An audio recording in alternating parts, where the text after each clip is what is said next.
Está começando a Assembleia na TV Debate. Esse programa está sendo levado ao ar pela TV Universitária Canal 11 e no sistema UHF pela TV Nova, Canal 22. Esta emissora leva a nossa programação para o interior do Estado. Vamos conversar hoje com o deputado Silvio Costa Filho, do PTB. O Silvio é presidente de uma comissão especial que estuda as questões da mobilidade urbana, uma discussão muito importante para a nossa região metropolitana do Recife, que vive engarrafada e com poucas soluções à vista. Deputado, de que forma a Assembleia Legislativa pode participar desse debate sobre a mobilidade urbana? Beto, primeiro eu quero lhe agradecer mais uma vez a oportunidade de poder estar no seu programa. Nós estamos profundamente felizes que é a primeira vez na Assembleia Legislativa, da história da Assembleia, que se discute o tema mobilidade urbana como prioridade. Pra você ter uma ideia, nunca se discutiu esse tema na Assembleia Legislativa e nós conseguimos aprovar com a unanimidade, com o apoio dos 49 deputados estaduais, a criação dessa comissão especial, onde nós estamos ouvindo toda a sociedade civil organizada, todos os canais institucionais de participação popular, porque entendemos que hoje, quando se faz uma pesquisa na região metropolitana, uma das maiores preocupações do recifense e daqueles que moram na região metropolitana sempre foram saúde, educação, segurança pública, entre outros. Hoje, quando se faz uma pesquisa, os dois temas que mais preocupam a população é saúde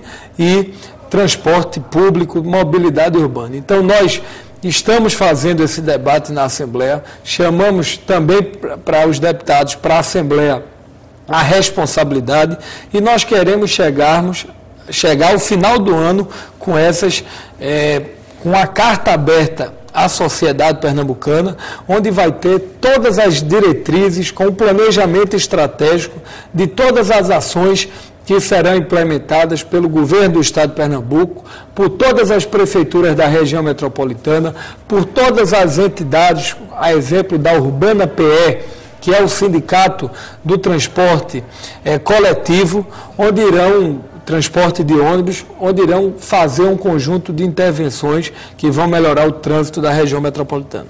Certamente essa discussão não esteve na pauta da Assembleia porque parecia, a priori, uma questão puramente municipal, afeita aos vereadores, mas se viu que a questão transcende as próprias cidades. Uma região metropolitana como a do Recife tem problemas comuns no Recife, em Olinda, em Jaboatão, em Paulista, em qualquer cidade da região metropolitana, esse problema do trânsito está presente na vida de cada um.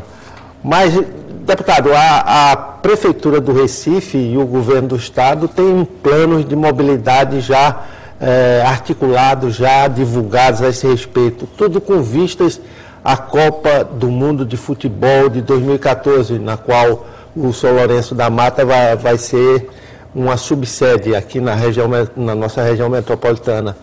Isso daí não parece para o cidadão comum um prazo muito extenso, não resolver esse problema em 2013, em 2014, até lá, como é que ficamos?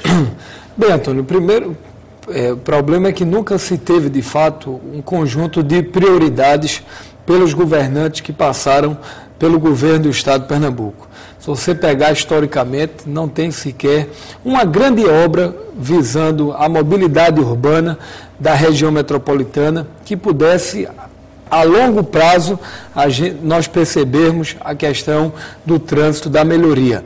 O governador Eduardo Campos, quando assumiu, pediu para ver, eu quero todos os projetos que se tem para que possa ser feito ações na região metropolitana de investimentos em vias de acesso, em viadutos, em estrada, sequer não tinha nenhum projeto desenhado. O governador teve que fazer todos esses projetos, criou um grupo de trabalho na própria Secretaria das Cidades, na Secretaria de Transportes, e um conjunto de intervenções para melhorar o trânsito da região metropolitana está sendo implantado. Você tem uma ideia, a tão falada Estrada da Batalha, que há mais de 30 anos a população pernambucana reivindicava, criticava o porquê daquela obra nunca ter saído do papel, e o governador, com o governo federal, tomou a decisão política de fazer uma obra de quase 400 milhões de reais que vai melhorar o trânsito e o tráfego ali em Jaboatão dos Guararapes. Aqui, o viaduto da PAN Nordestina, que liga o Memorial Arco Verde até a cidade de Olinda e Paulista, que vai desafogar um pouco esse trânsito. O governador, há quase um mês atrás, lançou o maior programa de investimento em mobilidade da história do nosso estado. Um investimento de 509 milhões de reais, investimentos que serão feitos 4 viadutos na Agamenon Magalhães para melhorar o trânsito na principal na Agamenon, que são mais de 100 mil veículos que passam lá por dia.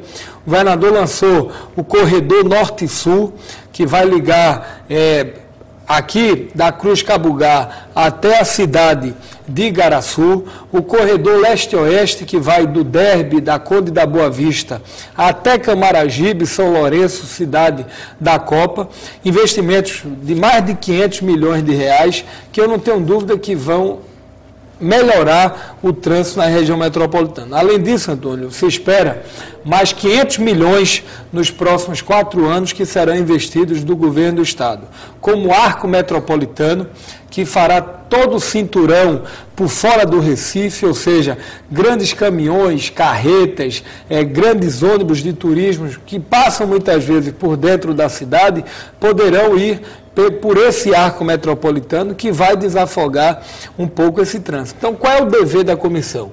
Ajudar o governo do estado no sentido de desburocratizar algumas leis que passam pela Assembleia Legislativa, dar celeridade do ponto de vista do processo ambiental, de vários processos ambientais que vão chegar para os deputados apreciarem, e a gente quer analisar esses processos em caráter de urgência. A comissão terá esse papel. E, além disso, Antônio, nós estamos ouvindo a sociedade civil organizada. Eu acho que ninguém mais conhece o trânsito, as dificuldades e os desafios de que a própria população. Nós fizemos recentemente uma grande audiência pública com os taxistas da região metropolitana. E qual a principal queixa desses taxistas? Bem, eles querem que o governo do estado e as prefeituras possam fazer 3 intervenções importantes. Primeiro, fazer um grande investimento, que eles querem se preparar para a Copa em aulas de inglês, de espanhol, de português básico, para poder receber bem o turista e o visitante que está vindo ao nosso estado. Segundo, eles estão solicitando que as próprias prefeituras possam, nos principais pontos de táxis, melhorar a iluminação. Se você visitar cidades como Curitiba, como setores do Rio de Janeiro, como a própria São Paulo, Brasília, são cidades que a iluminação é muito melhor do que a iluminação da cidade do Recife. Você tem ideia, Recife tem uma das cidades mais escuras do Brasil. E você, Antônio, e esse é um tema que a gente está discutindo com os prefeitos, nós não podemos falar em transporte público se nós não discutirmos a iluminação pública e também as calçadas. Em 2004, na Câmara do Recife, foi criada uma lei chamada Lei das Calçadas, que a calçada passou a ser de responsabilidade do proprietário. E primeiro o cidadão troca de carro, compra uma televisão, organiza a sua casa, compra um presente para o seu filho, ou seja, dificilmente 95% da população do Recife não cuida das suas calçadas. Mas isso aí não foi, digamos assim, outro imposto em cima do cidadão, uma forma de um imposto indireto em relação às calçadas, porque as calçadas sempre foi um bem público. Tem a questão do incentivo do IPTU, Antônio. Quem fizer sua calçada tem um desconto no IPTU, mas isso não vem acontecendo na prática. O que é que a gente está defendendo, antes de voltar para o assunto dos taxistas, é que os próprios prefeitos da região metropolitana possam reassumir a gestão das calçadas. Quando você vai a Nova York, quando vai nas principais capitais do Brasil, quando você vai a vários países na Europa, as cidades, você percebe como, por exemplo, aqui na América do Sul, a Argentina, a Colômbia, você vê que nessas capitais, como Buenos Aires, como Bogotá, a gente percebe que a gestão das calçadas é dos órgãos públicos, é dos entes públicos. Então, será que não está na hora das prefeituras reassumirem a gestão das calçadas? Porque na hora que você tem, Antônio, uma calçada de qualidade, com acessibilidade para o deficiente físico, já que mais de 10% da nossa população tem algum tipo de deficiência, na hora que você melhora a iluminação, as pessoas começam a voltar a andar pelas ruas e começam a andar com mais segurança, que o que está acontecendo hoje, você quer comprar um pão numa padaria a 1,5 km de casa, você termina indo de carro. Outro debate que a gente está travando com as prefeituras, Antônio, é em relação à questão da lei da carga e descarga. Hoje você vai numa Rua do Futuro, na hora do pico ali de alunos dos colégios, onde a população sai para almoçar do trabalho, você percebe caminhões de construtoras, de restaurantes parados, descarregando e carregando e atrapalhando o trânsito. Então é esse debate que a gente vem travando na Assembleia com as prefeituras, e os taxistas fazem reivindicações com justeza, porque fazem um trabalho importante. São mais de 6.300 táxis só aqui no Recife, quase 9.000 táxis na região metropolitana, e nós precisamos chegar até a Copa com esses táxis bem preparados para receber aqueles que vêm nos visitar. Deputado, essas preocupações que o senhor levantou ainda há pouco são preocupações municipais.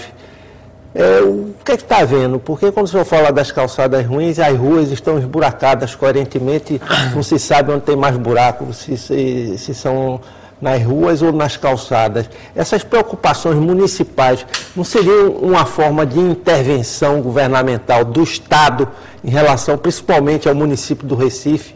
Bem, o governo do Estado vem cumprindo seu papel. Eu acho que o governo do Eduardo Campos é um governo que está se preocupando com a questão do transporte, com a questão do trânsito. Você tem uma ideia, ele fez uma grande articulação com o sistema integrado do transporte coletivo. Hoje, são mais de 252 milhões e meio de usuários que pegam o transporte de ônibus diariamente. Você tem uma ideia, nós fizemos uma reunião com o Sindicato das Empresas de Ônibus e a Comissão da Mobilidade, e eles se comprometeram, já nos apresentaram esse planejamento. Até 2015, todos os ônibus da região metropolitana terão sistema de câmara para segurança, sistema de ar-condicionado. Será uma frota totalmente renovada, ônibus novos, um sistema de GPS, onde a população, por exemplo, você está no seu trabalho, quer ver de que horas está chegando o ônibus que ele vai para a sua casa. Ele pode acessar via celular e saber a hora se o ônibus está no horário, se não está. Então, essas ações, o setor de transporte coletivo se comprometeu com o governador Eduardo Campos e com a comissão de fazer. E a Comissão de Mobilidade, o que é que está fazendo? Quando chegar em dezembro, a nossa ideia é apresentar uma carta ao povo pernambucano, onde nessa carta vai dizer, bem, o governo do Estado, nos próximos 6 anos, vai investir tantos milhões em tais obras. As prefeituras da região metropolitana vão fazer tais ações nos próximos anos. A iniciativa privada e também vários depoimentos da população, sugestões da sociedade civil organizada. Eu estou muito animado com esse debate na Assembleia. Daqui a pouco a gente volta para continuar a nossa conversa com o deputado Silvio Costa Filho, do PTB.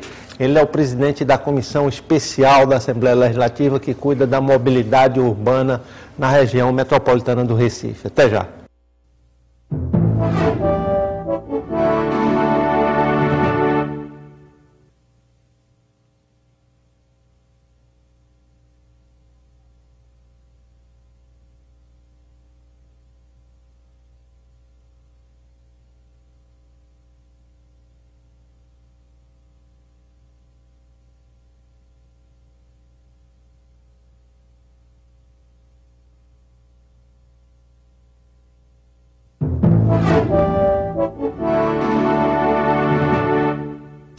Estamos de volta na Assembleia, na TV Debate, conversando hoje sobre a mobilidade urbana na região metropolitana do Recife, ou melhor, sobre a fluidez do trânsito, a qualidade dos acessos viários, das calçadas.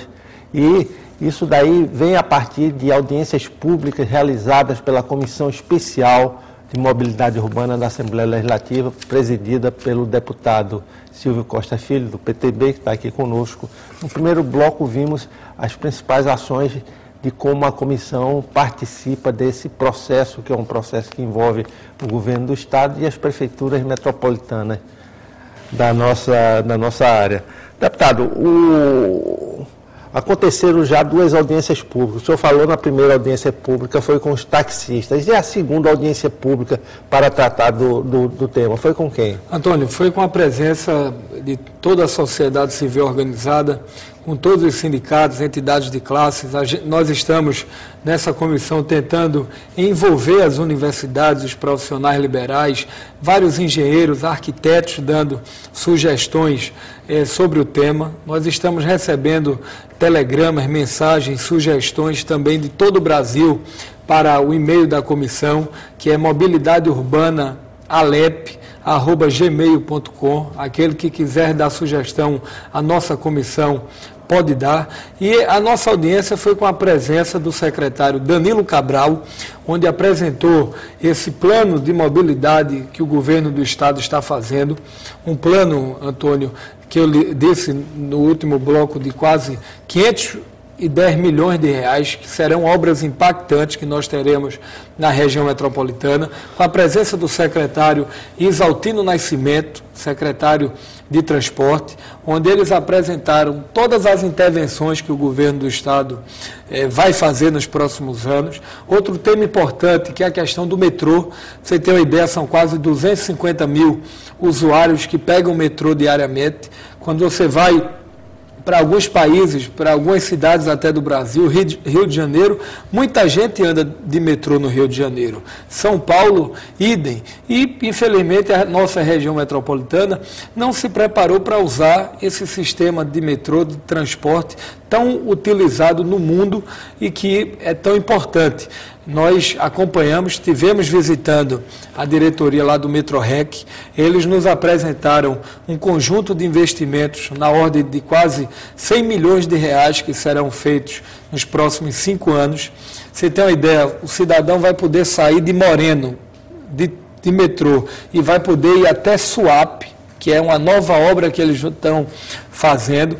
Com isso, é bom para a população, é bom para a Suape, que ajuda a ter pessoas também da região metropolitana trabalhando também lá em Suape, e eu percebo que o próprio governo está empenhado. Está se discutindo a possibilidade de um metrô sair próximo do aeroporto até a cidade da Copa, até onde vai ser o estádio da Copa do Mundo, e eu não tenho dúvida que esses investimentos mudarão a qualidade, ou seja, a visão que a população tem sobre a mobilidade urbana, sobre os gestores públicos. Eu acho que agora qualquer gestor público, o próximo prefeito do Recife, o próximo governador do estado de Pernambuco, eles entrarão dentro do próprio plano de governo, com a responsabilidade de poder focar mobilidade como prioridade. E essa carta aberta que a comissão vai apresentar, eu acho que vai servir de embasamento, de elementos, de sugestões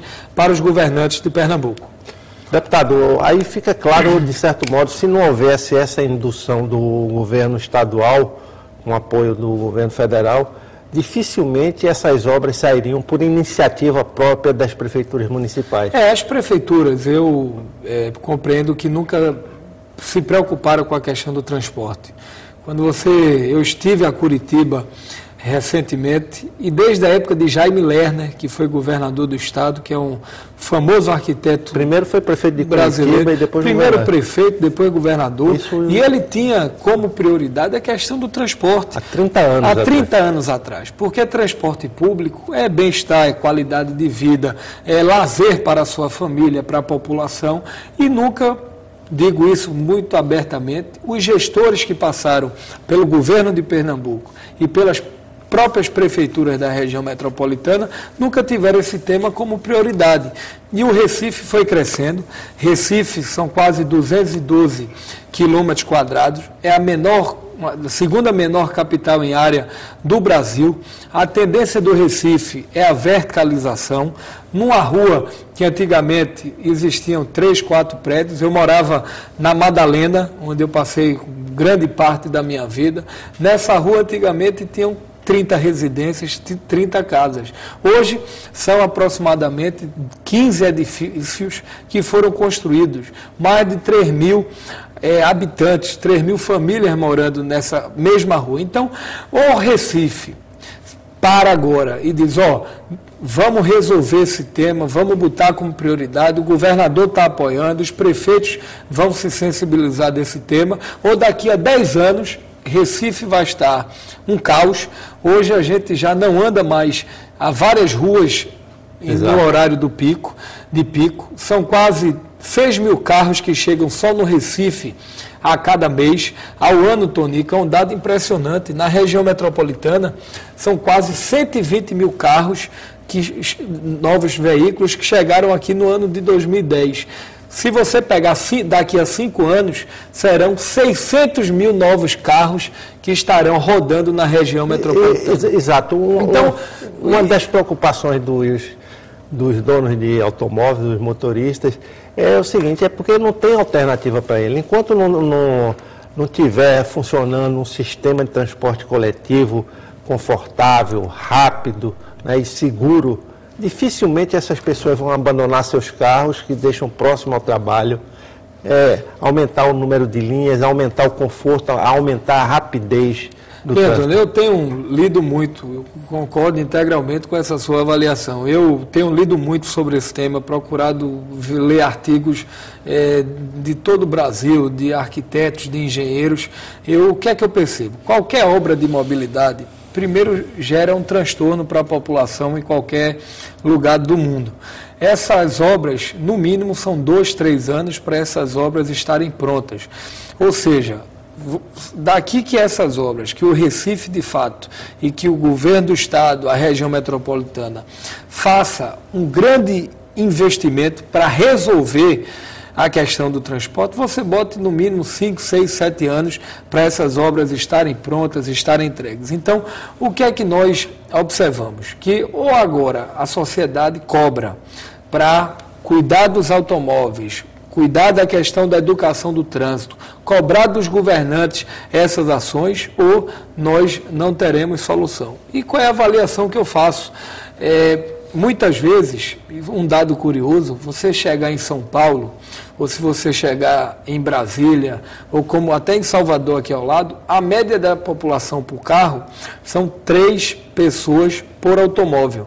No Recife, a média de pessoa por automóvel é 1,2, ou seja, é todo mundo saindo com seu carro, que eu acho que todo mundo tem que sair. Eu não sou da tese que o governo federal tem que parar de dar incentivo à população para comprar carro.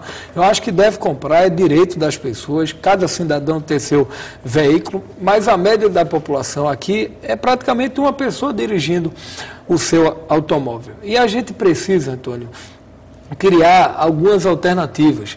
O Governador Valadares, por exemplo, que é uma cidade pequena, uma cidade emergente lá de Minas Gerais, é uma das cidades com maior número de ciclovias. Eu estive visitando o Governador Valadares, é impressionante como as pessoas vão trabalhar de bicicleta, tanto o empresário como um auxiliar administrativo, um gerente do banco, então criou na cultura das pessoas. Impressionante como também as pessoas estão se locomovendo a pé, andando as ruas, o que não deixa de ser bem-estar, não deixa de ser também um exercício físico. Então a gente percebe que o que falta também é um pouco de campanhas educativas, orientando a população dos melhores mecanismos que a gente pode ter para melhorar a questão do trânsito. Exato, essa questão da ciclovia mesmo, se não for cuidada agora, não vai ter mais espaço daqui a uns anos. Por exemplo, foi ampliado o viaduto Capitão Temuro, que leva até Boa Viagem, é a continuidade da Agamenon Magalhães, e não se foi pensado na área de ciclovias. Quer dizer, o ciclista que pode vir de Boa Viagem pela Avenida que trabalha na Ilha do Leite. Que trabalha na Ilha do Leite, vai correr um grande risco se subir aquele viaduto de bicicleta, né? Então, essas preocupações têm que estar presentes em todo o planejamento, em todo o projeto, e parece que a coisa não foi bem assim que aconteceu. Eu acho que aquela foi uma obra importante, mas você percebe que não se há, de fato, uma preocupação com os ciclistas e até com o próprio pedestre. Exato. Eu acho que esse debate das calçadas, Antônio, é um tema fundamental que a gente precisa encarar. Eu acho que o tema da iluminação é um tema prioritário. Outro debate que a gente está travando nas comissões é Recife e a região metropolitana começar a discutir em fazer PPPs, parcerias público-privadas, com empresas que querem fazer estacionamentos. Por exemplo, o que é que resolve parte do trânsito do Recife Antigo? É porque lá a maioria das pessoas que trabalham ali terminam estacionando no estacionamento do Paço Alfândega. Imagine se não se tem aquele estacionamento do Paço. O Recife Antigo não estaria intransitado. Então a gente está defendendo que a própria iniciativa privada, como ali na Ilha do Leite, como em algumas áreas de Boa Viagem, como algumas áreas de Casa Forte, como no Recife Antigo, que comece a ser feita parcerias de estacionamentos privados para a própria população poder estacionar lá, como existe em São Paulo.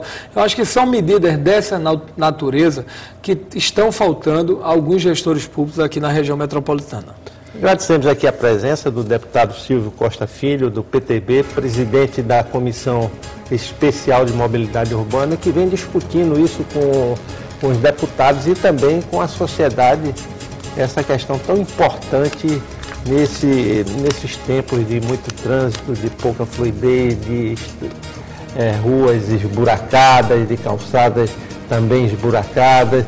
Deputado, fica aqui a torcida para que se encontre dentro dessa comissão soluções adequadas para o problema. Muito obrigado pela sua presença e até o próximo programa.